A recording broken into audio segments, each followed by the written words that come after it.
I didn't mean to listen. The phone had slid under the kitchen hutch when I wiped the counter, and the old flip model sometimes answered on its own. Naomi's voice filled my empty house as if she were already in the hallway, as if she'd already replaced the front door with something new and stainless. 5 million. List it quick. He won't fight the nursing home. He's tired. The call clicked off. The ceiling fan murmured above the breakfast table. Pine, resin, and cut grass drifted through the screen. I stood there a while, breathing like a man who had just found a staircase broken at the top step. Then I opened the drawer with the squeaky track and took out the tarnished brass key, cool and a little gritty against my palm. I could feel my wife in the metal. She used to tap that key against her teacup when I rambled. "Walter," she'd say. "If you forget, the steel remembers." Down the hall, behind the framed photograph of our first winter in Oregon, the safe sat inside the wall. The key slid in with a stiff little swallow. The door released. I pulled out the wine-colored binder with the imitation leather cover and her handwriting along the edge. Pierce, Family Trust. Beneath it lay the letter she wrote in brown ink the spring she got her diagnosis. "If you're holding this, you're still my stubborn man," it began. I didn't read all of it right away. I let it rest on my chest like a warm compress.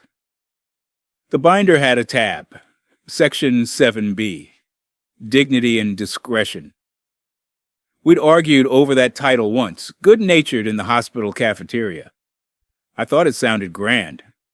She said that was the point, to make an ordinary right sound like a brass bell in a quiet church. The clause said that as long as I was competent, I could change trustees, liquidate the house, if it protected my independence, and direct proceeds for purpose in living. It wasn't revenge. It was a fence you could lean on. I laid everything out on the table. The pages sighed. The ribbon bookmark left a faint burgundy line along my finger. And because I'm a man who builds shelves level before he puts anything on them, I did the small square tasks first. I photographed the letter. I photographed the binder. I slipped each photo into an envelope and numbered the envelopes with a carpenter's pencil. I wrote a log of the time, the date, and what I had heard on the accidental call. I signed it and pressed my thumb beside my name, a habit from shop accidents and incident reports years ago. The kitchen smelled like work, kind, orderly work you do for the next person who opens a drawer. I left a short voicemail for the bank after hours, the kind they transcribe for your file. I used Jorge's full name and said I needed a fraud flag on the accounts and a meeting at opening. "No transactions over 1,000 without a phone call from me," I said. "I have the trust binder. I will bring it."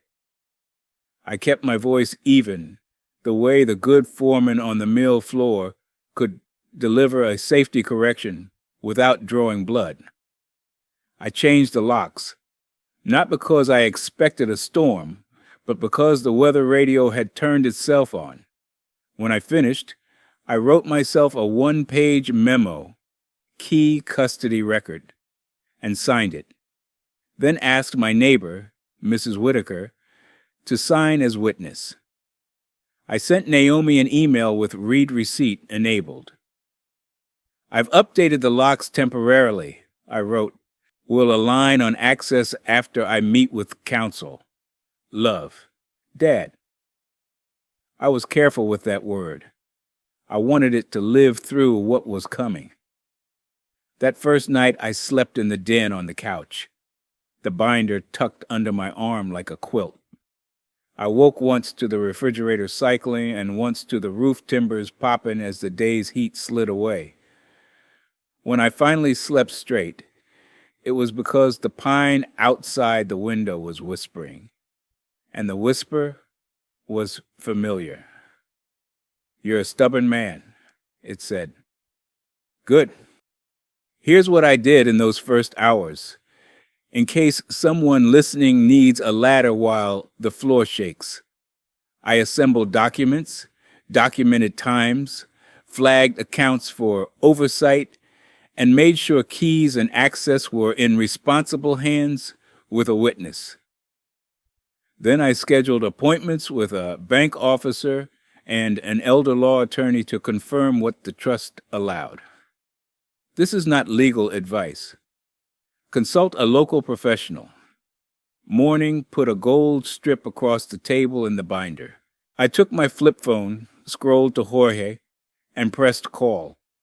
"Walter," he said, the way he always did, like it was Saturday and we were about to talk about tomatoes. I told him what I had heard and what I needed. "I can put a note right now," he said.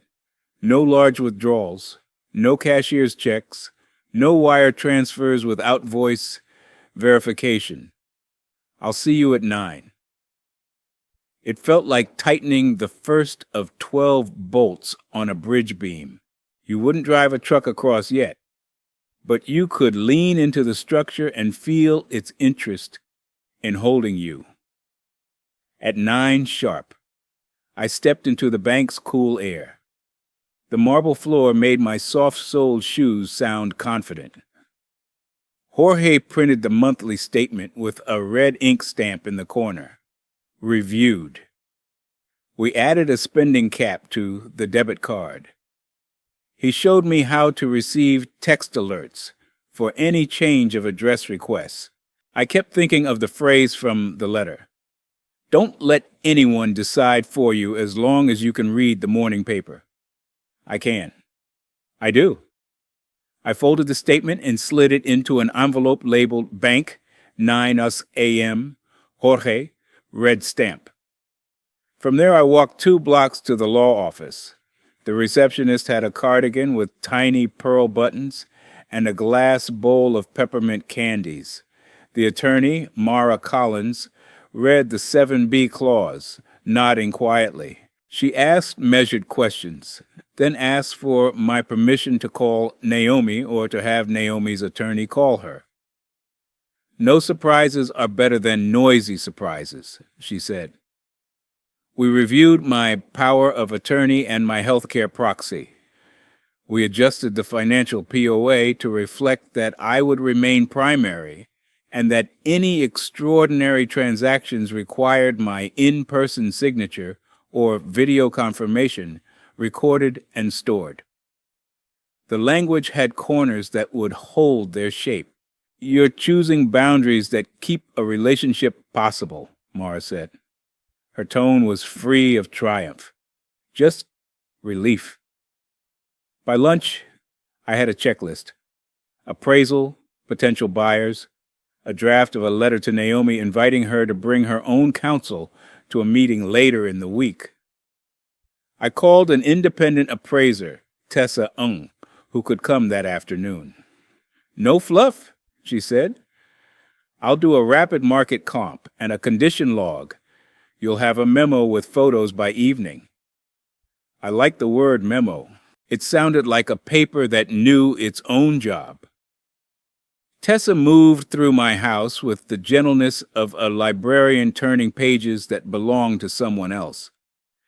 She noted the slow drip at the laundry sink and the stair rail that wanted tightening. She photographed the thing that had mattered more than lumber, nails, and permits, the light that fell through the long western window and landed right on the dining table where we played gin rummy on Thursdays. She gave me a verbal range and promised the written memo by 6. When she left, I labeled a new envelope. Appraisal, Tessa, memo, photos. I also sat down and started a journal of events. Time, Action, confirmation. If you can write it down without adjectives, you are already standing up straighter. That journal is my favorite tool now. I would have used it at the mill if I'd had the sense 30 years ago. It's the same principle. If the saw blade wandered, a clean log kept anyone from lying to themselves about drift. Late afternoon, Naomi texted, "Can we talk tonight?"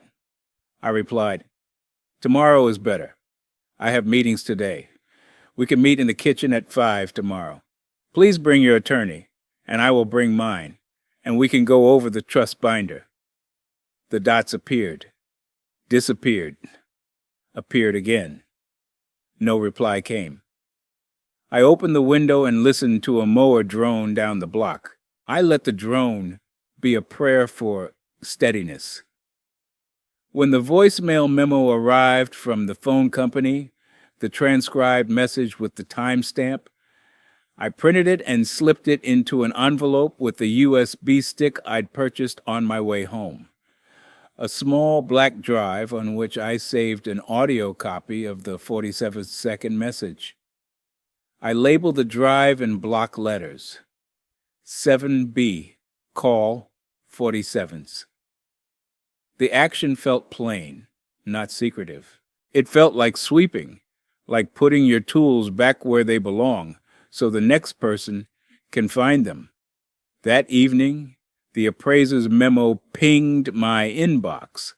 I printed the 20 pages, the last of which was a signature with a license number that had weight to it.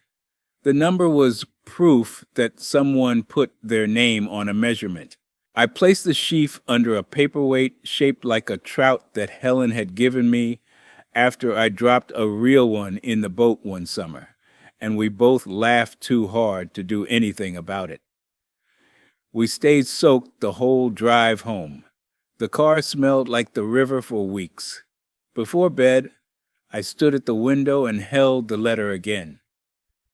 The brown ink had feathered into the cotton paper with a softness that made me breathe slower. "If ever there is a day when our love needs a shepherd," she'd written, "be the shepherd, Walter. Sheep don't argue. They need fences and a calm voice." I slid the letter into its envelope and turned off the lamp.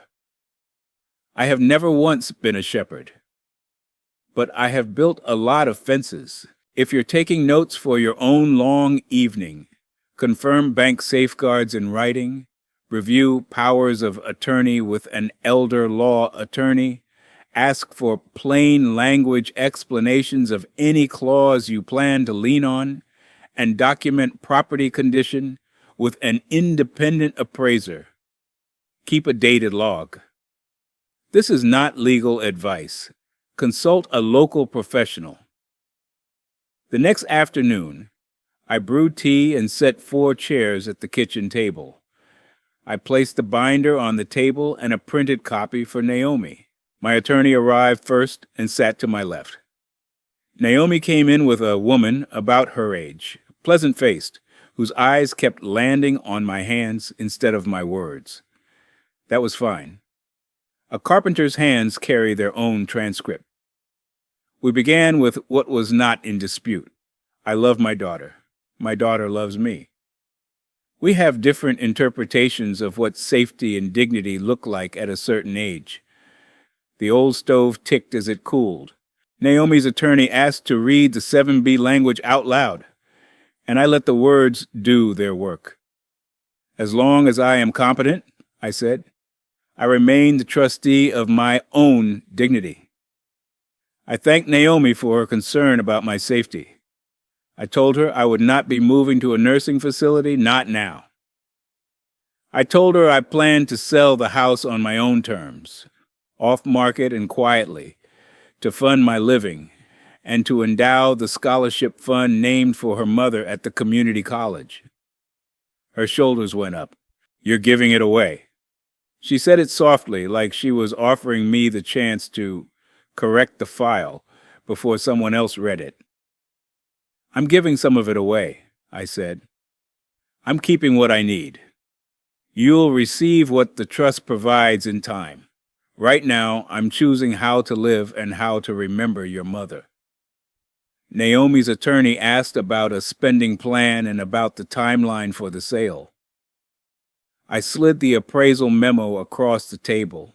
I explained my preference for a developer who would accept a short due diligence period, an as-is sale, and a closing within 2 weeks. Privacy matters to me, I said. I want to walk out the door with my memory intact instead of hosting a parade of strangers through the hallway, where your mother dropped a tray of cookies and we stepped on the chocolate chips for a month. We discussed a temporary spending cap at the bank and the requirement that any extraordinary transaction be confirmed with me by voice and recorded. Naomi's attorney nodded. That protects everyone, she said. Naomi stared at the binder copy, her index finger resting on the word dignity like a bookmark. She didn't argue. She didn't accept. She set her finger there, like a person keeping her place while she decides whether to continue. I offered her a cup of tea. She shook her head. Her attorney took a peppermint candy from her purse instead, unwrapped it with a sound like a small gift. When they left, I sat with the quiet. I wrote a summary in my log. Who attended? What was said? What agreements were drafted?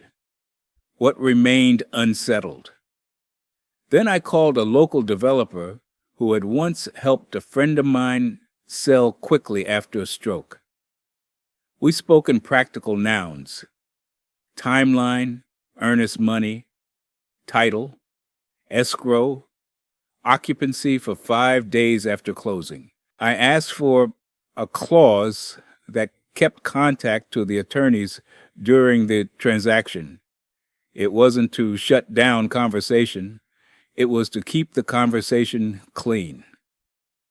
We met the next morning at the title office. We signed a purchase agreement. The earnest money arrived by wire before lunch, and the title company confirmed receipt by email with a satisfaction that sounded like a clean chalk line snapped over plywood. I forwarded the email to Mara. I forwarded it to Naomi's attorney as well. Transparency, the subject line read. A good word. The kind that makes your shoulders drop an inch. Meanwhile, I toured a one-bedroom near Riverfront Park. The windows were stout. The light was gentler and less braggy than at the house. I could picture the shelves I'd build, the simple bench by the door for boots, the place the trout paperweight would go. In the leasing office, the young man showed me a floor plan and spoke with the earnestness of a student explaining baseball to someone who had never seen a bat. He didn't call me sir. He called me Mr. Pierce when he needed a form signed, and Walter when he asked whether I preferred morning sun. Afternoon, I said. I like to see what I survived. Inside the old house, I prepared for departure. I put photographs into a shoebox and labeled it Mantell to hang day 1.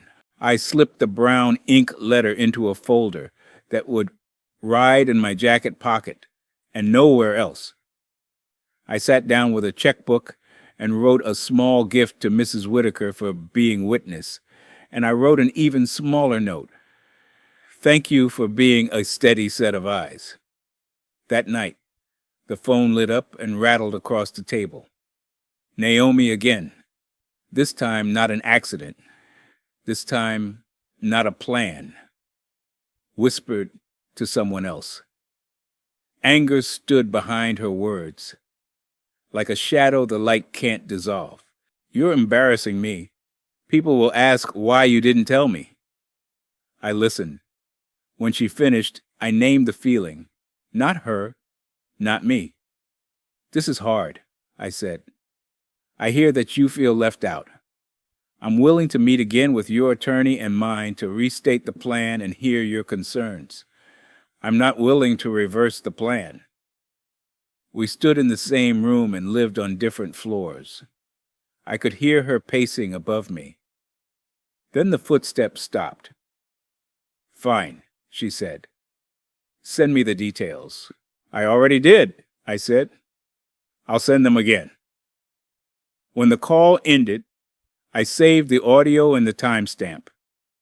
If you ever need language in a moment like that, you can borrow mine. Identify the feeling, restate your boundary, and propose a structured setting for further talk with witnesses and notes. Write down what you said and when. This is not legal advice. Consult a local professional. On the fourth morning, I took a final slow walk through the house, as if I were inspecting a building someone else had cared for, and I wanted to leave a clean signature in the log. The paint chips on the banister had the truthfulness of tree rings. The rug in the hallway had the dip that maps two people moving in parallel for years. Bedroom to kitchen, kitchen to porch, porch to car. I took the USB drive, labeled 70B, from the desk, slid it into the same envelope as the phone company's transcription, and tucked the envelope into the binder pocket. It felt right that the voice that threatened my dignity should be stored behind the clause that safeguarded it. It felt like a knot you can trust. There were still things to do. Schedule movers, sign closing papers, send the wire to the scholarship fund account that Jorge had helped me set up, the Helen Pierce Scholarship, which would help first-generation students who wanted to work with their hands, but also wanted the math to sing for them. I would keep enough to live, to buy tea, to keep a truck that starts every time and doesn't talk back, to see the dentist who whistles when he cleans my teeth, to pay for the music series at the library on Thursdays. Enough is a good word. It doesn't shout. It nods. Before the closing, I wrote one more letter to Naomi, short and plain. I told her the date and time.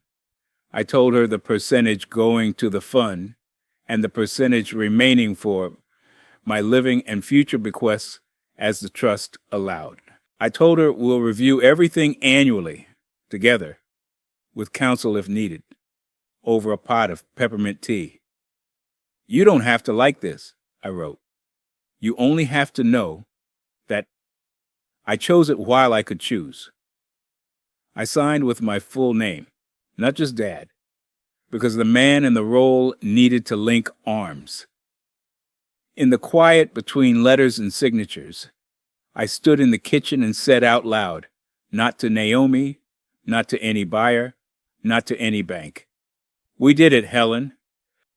The pine answered in its way, all whisper and resin and afternoon light leaning in like a friend who doesn't need the last word. Closing day came with a thin overcast that made the town sound closer, as if the sky had stepped in to listen. I put the trust binder in my canvas bag, along with the envelopes, the appraisal memo, and the small trout paperweight, because I wanted one familiar weight on the desk where I'd sign. At the title office, pens were lined up like tools on a bench. The closer confirmed my ID, slid the documents in steady pairs, deed, affidavit, disbursement authorization, and held a quiet beat before each explanation. I read, I asked, I initialed. When I hesitated, it wasn't doubt, it was respect. A signature means you're turning wood into a table, and a table ought to hold. We broke for 10 minutes while the wire cleared. The closer returned with the confirmation. Funds have landed, she said, and there was a soft satisfaction in the room. Not celebration. Satisfaction is a good companion. It doesn't show off. It stands where it's needed. I called Jorge from the lobby. He answered on the first ring and confirmed receipt on both accounts. The living account for rent and groceries and dentists who whistle, and the scholarship fund named for Helen. He read the last 4 digits and the amounts, then emailed the stamped wire receipts in a minute. I filed the printouts into the envelope marked closing wires, confirmed. Then I walked back to the old house one last time, with the occupancy agreement in my pocket. 5 days to move with care. Naomi called before I reached the porch. Her voice was tight but not sharp. "Did you sign?" I told her I had. "Are you happy?" The word sat between us as strange and fragile as a glass left on a railing. "I am steady," I said. "I'll be in the kitchen this afternoon packing the drawers. If you want to stop by with your attorney for a half hour, we can go through the notice I drafted for how we'll handle money and visits." She said she would think about it. I let the word think have its full size. People deserve their verbs. Inside, I wrote the notice in plain language, what expenses I would cover, what information would be shared and when, how we would schedule visits and medical appointments, how we would pause any talk that heated past civility and resume it only with counsel present. I kept it to 1 page with 4 boxes to initial. I signed the bottom and left space for hers. I set the paper beside a stack of mail addressed to current resident, and for the first time in months, the phrase didn't sting.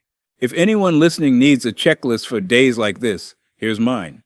Demand written confirmation of wires, save stamped receipts, keep a simple 1-page notice for family boundaries, money, access, scheduling, and ask for initials, not just promises. Store those pages with your trust. This is not legal advice. Consult a local professional. The movers came the next morning with canvas harnesses and a cheerful precision that reminded me of younger men I'd trained at the mill. They wrapped the dining table in a padded quilt like it was a friend about to travel. I kept out 3 things for last: the photo of Helen and me on our wedding day, the brown ink letter, and the wine-colored binder. At noon, Mrs. Whitaker stepped over the threshold with a paper sack of apples and stood in the doorway as if the door also needed witnessing. She hugged my shoulders. Her hands smelled like dish soap and rosemary. "Call if you need me to tell anyone I saw you do this right," she said. "I might need that," I said, and we left it there. The apartment felt honest the first time I turned the key. Honest as a level on a new shelf. Afternoon light laid itself along the wall without dramatics. I carried in the shoebox labeled Mantel to hang day 1, set the wedding photo on a small ledge by the window, and pressed the trout paperweight down on a stack of mail as if it were keeping wind from telling a story out of turn. I brewed peppermint tea in the small kitchen that didn't creak. I read the brown ink letter all the way through this time, one hand on the counter, the other holding the past steady. "If you sell, sell like yourself," Helen had written. Quiet, kind, thorough. I felt a good, slow ache in my chest, like a knot easing after a hard winter. That evening, my attorney joined me at the apartment for the scheduled call with Naomi and her counsel. We set the phone between us on the table, the same way we had set out screws and washers for a deck years ago. Naomi spoke first. She apologized for the words I'd heard on the accidental call. She said she had been afraid and had grabbed the wrong map, speed instead of care. I thanked her for saying it. We reviewed the one-page notice line by line. She initialed electronically. Her attorney notarized the acknowledgement, and we ended the call without an echo of anger. It wasn't a reconciliation. It was a railing along the stairs we were both willing to climb. On my second morning in the apartment, I walked to the community college and spoke with the foundation director about the scholarship. We stood in a hallway that smelled faintly of new paint and graphite. We decided on criteria Helen would have liked. Students who worked with their hands, who showed up on time, who had a teacher willing to sign a short note vouching for their steadiness. We set aside money for toolkits, not just tuition. Tools you can keep. I like the idea that a wrench or a square might live in someone's truck with our name on a sticker in small letters that no one needed to read to feel the help. I returned home and typed a letter to Naomi on the apartment stationery I'd bought at the drugstore because it had clean margins.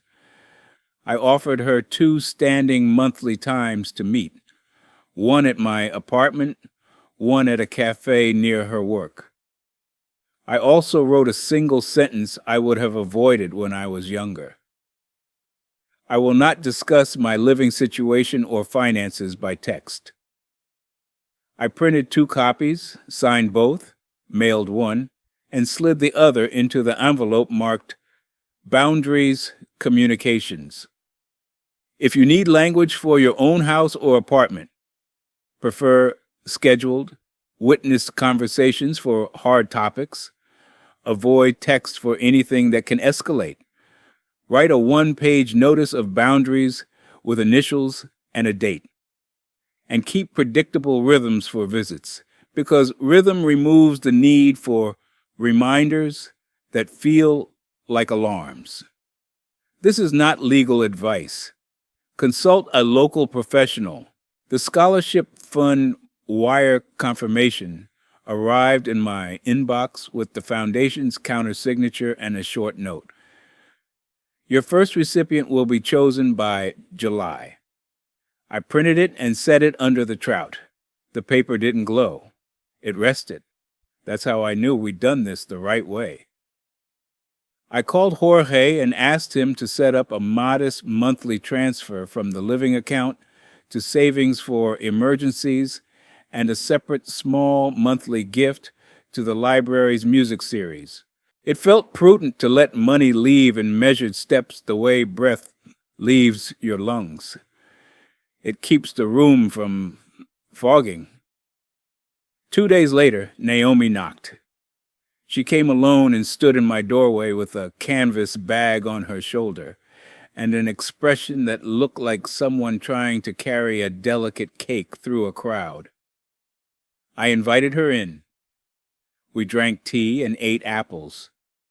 She walked the small rooms and paused at the window where the afternoon light was doing its unremarkable, benevolent work. "It's nice," she said, and it sounded like a concession offered not to me, but to the story she had told herself about what safety looks like. We sat. She took out a folded paper from her bag. It was a photo of Helen I hadn't seen in years, standing by the old truck, grinning at something just out of frame. "This was in a box," Naomi said. "I think it belongs here." I put the photo on the shelf and we stood beside it without speaking until the quiet stopped feeling like an examination and started feeling like a place to sit down. "I want to help with the scholarship interviews when the time comes," Naomi said. "Not to control it, to sit with you, if that's okay." I told her it was more than okay. I told her the foundation director would be glad to meet her. We agreed again on the schedule we'd written. We did not mend every board. We put a brace under the ones that mattered. That night, I wrote a note to Mrs. Whitaker and walked it over with a small basket of apples. I thanked her again for witnessing the lock change and for standing in a threshold on a day when in between needed a person. She laughed when she saw the basket. "We're passing the same apples back and forth," she said. "That's how neighbors prove they're still here," I said. "We keep returning what's good." On the last morning of the occupancy period, I walked through the old house again, empty now, except for the scuffs that tell the truth about feet and years. I locked the back door and placed the keys and the key custody record on the counter for the buyer's agent, took a photo with the timestamp, and sent it to the title office with a simple line: "Possession transferred." I stood on the porch a minute longer than a man needs to. The pine said its old line. "You're stubborn," it whispered. I took that as a blessing.